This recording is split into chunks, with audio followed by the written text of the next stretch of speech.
After the Civil War ended in 1865, the federal government used the fact that some American Indian tribes fought for the Confederacy as an excuse to renegotiate treaties and began to take part of the Indian Territory away from the Indians.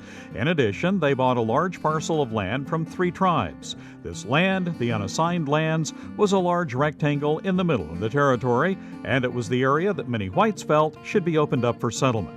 The American Indians knew that if the unassigned lands were open for settlement, it would just be a matter of time before all their lands were gone. It was illegal for anyone to enter Indian Territory without permission, but that didn't stop groups of white settlers from trying to live there. The Boomers, as they were called, were colonists, sometimes numbering in the hundreds, who would illegally travel into the Indian Territory and try to set up towns. The Boomer leader for the Indian Territory was David L. Payne, a Civil War veteran and part-time farmer. Payne led a number of trips into the Indian Territory, all of them unsuccessful. He and other Boomers would gather in Kansas towns along the border, get fired up with speeches and rhetoric, and then head into the Indian Territory.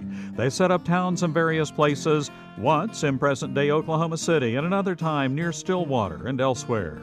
Regardless of where they encamped, the result was always the same. Federal troops from Fort Reno would arrive and either forcibly or peacefully escort the Boomers off the land and usually into jail. In August 1884, David Payne led what was to be his last Boomer movement into Oklahoma.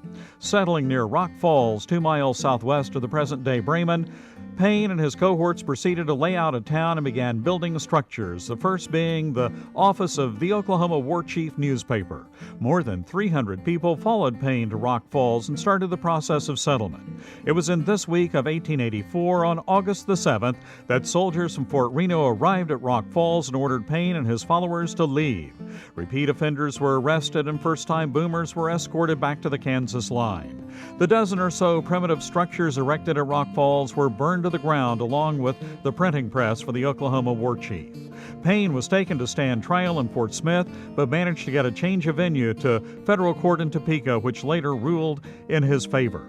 Payne died from a heart attack the morning after the ruling was issued and didn't live to see the territory open for settlement.